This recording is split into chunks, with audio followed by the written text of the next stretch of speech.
Hey, how are you? Thanks for checking out my video. Today we're making peanut butter bars. They're a no-bake bar. They're so good. It's got peanut butter, graham crackers, butter, and powdered sugar in the bottom part. And then on the topping, it's chocolate and peanut butter. And so it's a no-bake peanut butter bar. They're delicious and quick and easy and pretty cheap to make as well. So I got my pan ready. This is a 9-inch pan. You could also use an 8-inch pan and they would just be a little bit thicker. I put a sling in here so that it'll pull out nice and easy when I get ready to cut them. And you need one sleeve of graham crackers. And I'm just going to use a rolling pin to crush them. You can buy already crushed graham crackers, and those will work. But I think sometimes they're ground up almost too much for certain things. For certain things, it's just right. But for this, I like the graham crackers to have a little bit more. I don't like them to be completely turned into powder, you know, because it makes the cookie bar taste a little more crunchy if there's a little bit more substance left to the graham crackers. So I'm just going to roll them like this. They don't have to be perfect or anything. You could also use a food processor, but I didn't feel like dirtying my food processor just to break up some graham crackers. So I'm just going to do this.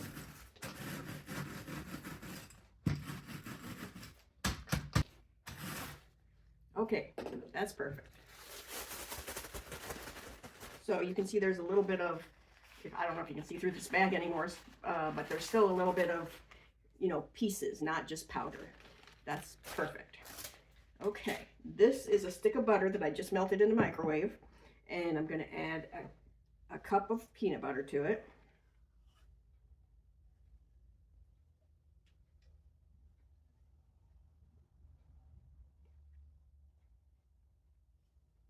And if you were using pre-crushed graham crackers, the amount you need is kind of like a heaping cup. A cup will be okay, but a little bit more than a cup is just perfect. Just gonna mix this peanut butter and butter together.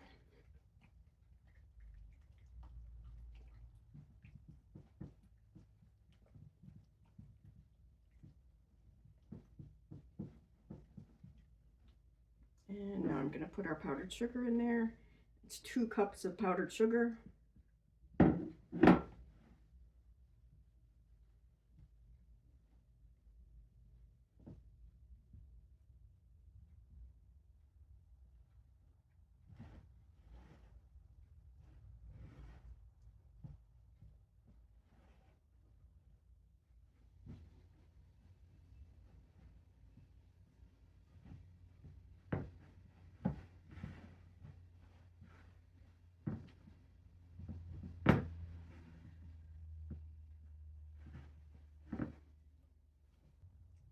Okay, so now we're gonna add our graham crackers.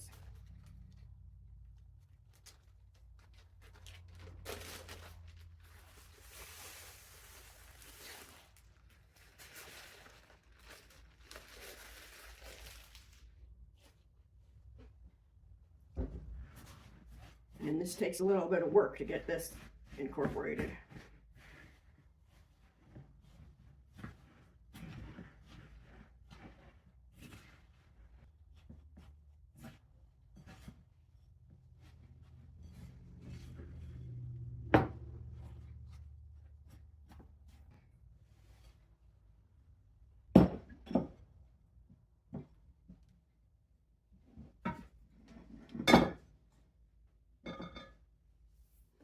I just washed my hands, so I'm going to use my bare hands. I'm going to press this into the pan.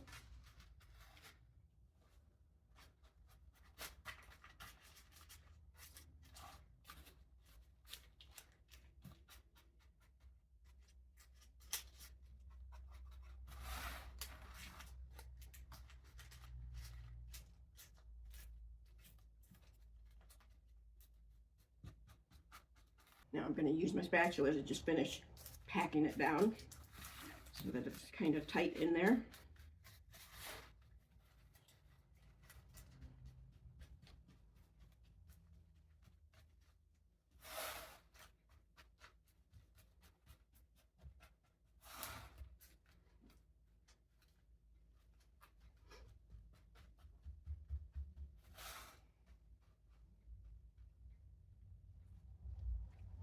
Okay, so there we go. It's all packed down in there. Okay, so we're gonna put our topping on our bars, and I have a cup of milk chocolate. You could use semi-sweet if you want, but for some reason I just think milk chocolate goes really well with these. And a quarter cup of peanut butter, and I'm gonna microwave it in increments of like 20 seconds until it's melted. Okay, so I microwaved our chocolate and our peanut butter, and if you stay till the end, I'm going to tell you where I get such good prices on chocolate that I use for chocolate covered strawberries. I use them for these. I use them for baking cookies. So I will give you my secret if you stay till the end of the video.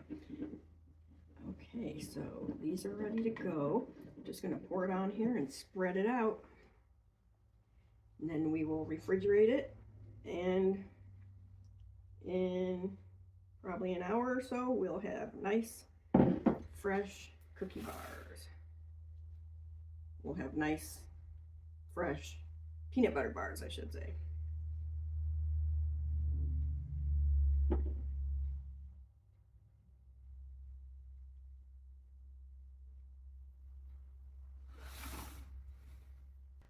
Now, if you don't happen to have one of these offset spatulas, that's okay. Just use a spatula.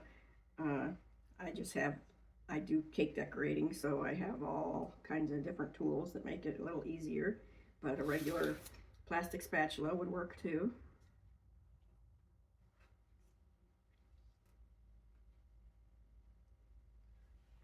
Okay, it's done. I'm going to put it in the fridge for at least an hour until the chocolate kind of gets solid, and then I can pull it out with the sling, and then we'll cut it.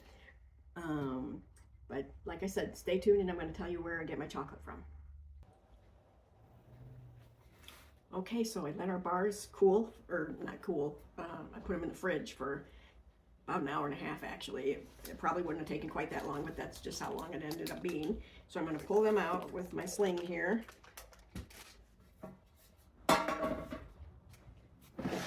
And usually when I have to cut something and I want the pieces to be pretty uniform, what I'll do is I'm going to cut it in half, and then I'm going to, from there, decide what do I want to do. I'm going to cut each half in half. So then you do it this way, everything ends up coming out pretty uniform, instead of I used to always just start at the end and, you know, do this, and then I'd have one fat one and one skinny one, and since I started doing it this way, everything seems to come out a lot more uniform.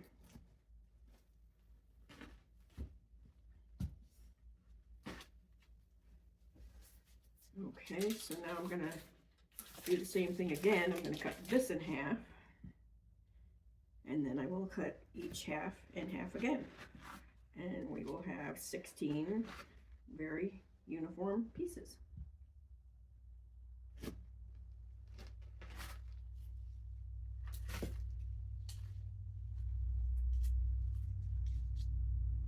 I mean, pretty uniform, not exactly perfect.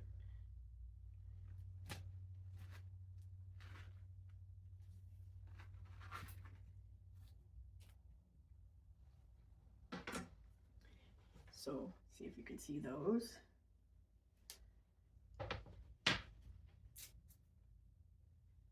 Here's what it looks like. Now, if you were to have used a smaller pan, this was a 9-inch pan. If you had used an 8-inch pan, they'd be a little taller, and you'd have a little more chocolate on each one because the chocolate wouldn't have to spread so far. So you have to decide what you like most, or what pan you have. You know, I had an 8 and a 9-inch pan, and I just chose the 8-inch, or I chose the 9-inch, but 8 would have been just as well. So anyway, like I told you, I was going to tell you about how I get my chocolate for chocolate covered strawberries, for making things like this, for making chocolate chunk cookies. What I do is I have a couple different places. I go to this one closeout place that after the holidays, like I've got some Hershey's Kisses here that I bought after Christmas, and they were, I believe, close to expiration.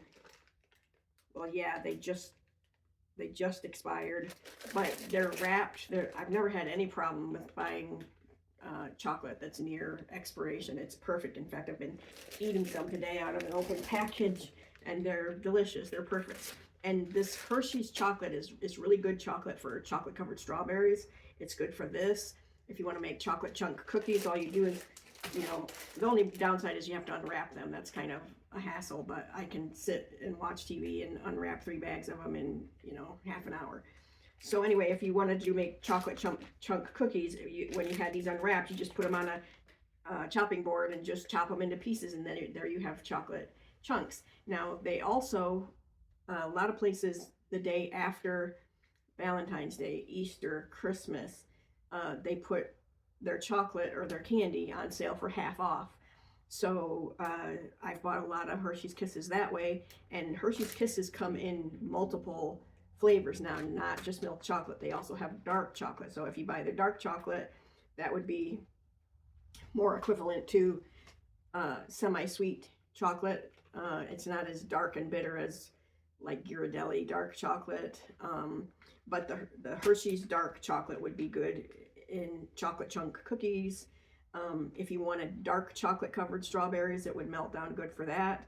And you know, I use these Hershey's Kisses year round for all kinds of things, and I never pay full price for them. Like I said, these were 99 cents a bag, and they're usually around, I think, $4 a bag. So that's where I get my chocolate, and hopefully you'll think of that the next time you go to the store, maybe the day after Valentine's Day or the day after Christmas or the day after Easter, and you'll stock up, and then you'll just have them handy whenever you need them. So anyway, thanks for checking out my video today, and do me a favor, hit that subscribe button. It's free to you and it helps me to be able to make more videos. And check out Rhonda's Thrifty Kitchen for more quick and easy recipes. Thanks, and take care.